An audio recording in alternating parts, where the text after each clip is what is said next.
Здравствуйте. Diadweef. Hello from Ireland.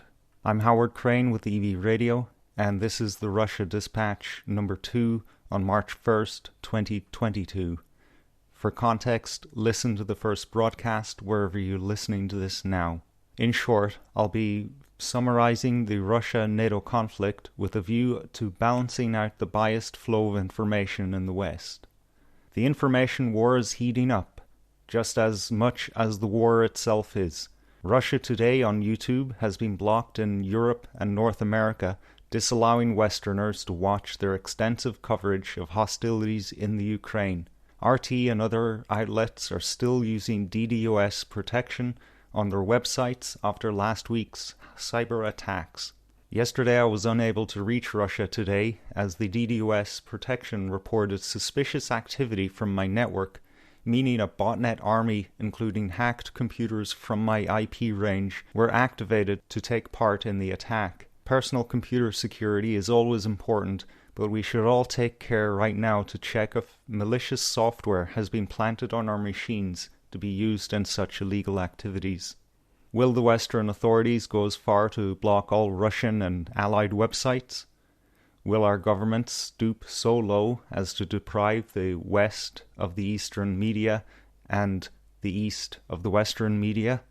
This is an assault against the values of democracy and the freedom of information. On the 6th day of hostilities, Ukraine claims to have killed 5,700 Russian troops and taken 200 prisoners of war. Russia disputes these numbers and has not given any alternative numbers. Neither does Russia wish to tell us about their plans or the progress they're making in the capture of Ukraine, but they assure us that they are definitely making progress. We are definitely into he said, she said territory. The fog of war is thick. On the other hand, US media is claiming an intelligence source close to Putin reports that he has gone mad. Frustrated by the progress of the assault, he is exploding in rage at people in his inner circle. This is clearly evoking imagery of Hitler in his last days as he realizes the jig is up. The same source says that his state of mind means that he may double down in violence. Claims have even been made that he, personally, and not the Russian military, but Putin himself, has used an illegal bomb in Ukraine. To the trained eye, this is clearly disinformation, laying down the groundwork for extreme punitive measures against Putin and/or Russia itself.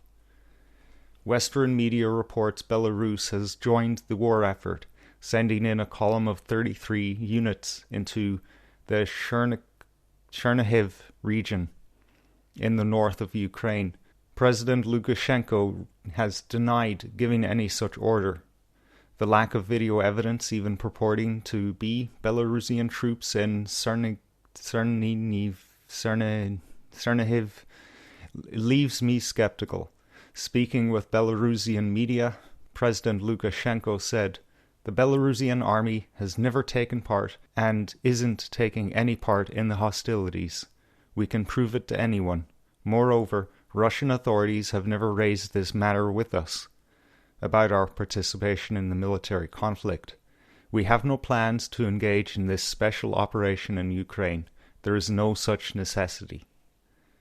He also commented on a concentration of troops at the border, saying that they were simply there to reinforce the border. This morning, Kremlin spokesman Dmitry Peskov categorically denied the accusation of war crimes such as the use of cluster bombs and thermobaric bombs, aka exploding aerosol. The International Criminal Court is launching a probe into the accusations made by Ukrainian authorities. Before any evidence has even been produced, everyone is jumping on the bandwagon, including the President of Ireland, who is a mere functionary of a republic which is supposed to be neutral. On the subject of neutrality, Switzerland has pledged aid in the form of weapons, ammunition, and medical supplies. It has also disallowed Russian aircraft, military or civilian, to enter its airspace. We can now say for sure that we live in a new era when even the smallest countries who have nothing to contribute to a war and have historically been neutral now have to partake somehow. Ukraine in the West continues to accuse Russia of attacking civilians. While Russia and citizens claim Ukraine is shelling residential areas in the breakaway republics of Donetsk and Lugansk, Russia further claims that Ukrainian forces are moving into populated areas and using their own people as human shields. Again, the fog of war is thick, and we have no way to truly know who is telling the truth or if both are telling the truth. But it seems the Western-controlled Hague may see Putin and his high command up for war crimes regardless. Western sanctions continue. Nord Stream pipeline is not being shut down because Germany isn't insane. I wish the rest of Europe and America would be so wise.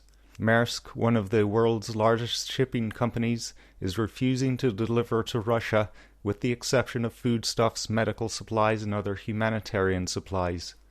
SWIFT, the main payment processor in the West, will soon disconnect Russian banks and money services, and the UK are poised to kick out Russia's biggest bank, Serb Bank. The French economic minister, Bruno Le Maire, has had to walk back comments he made today, which included such lovely statements as wage a total economic and financial war on Russia, target the heart of the Russian system, Russian people will also pay the consequences. The current French government is no stranger to outbursts of bloodthirsty fascism, as earlier this year President Macron announced in Parliament that he will make life a living hell for the unvaccinated, among other disgusting language.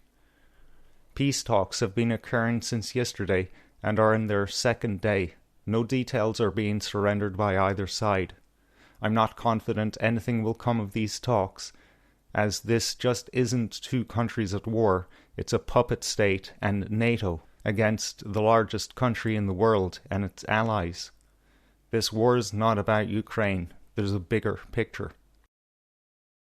The stage is being set for a convenient story arc. The mad dictator, or Hitler under a different alias, striking out like a petulant child against the forces of all that's good in the world. The problem is that the West may get what it wants, as you can't corner an animal and starve it out, then expect it to not take extreme measures to assure its own survival. It's incumbent on all of us to remain skeptical of everything we see and always ask ourselves what NATO and Russia want us to think about a particular piece of information. It's clear that Europe and America are not above censoring the internet like they condemn other countries for, and it may come to pass that we no longer have access to alternative media sources in terms of this war, and furthermore, this channel may be taken down, so please visit the link below to follow the podcast version of the Russia Dispatch or find us on your favorite podcast service. I've been Howard Crane with EV Radio, David Zenya, Slán Lat, goodbye.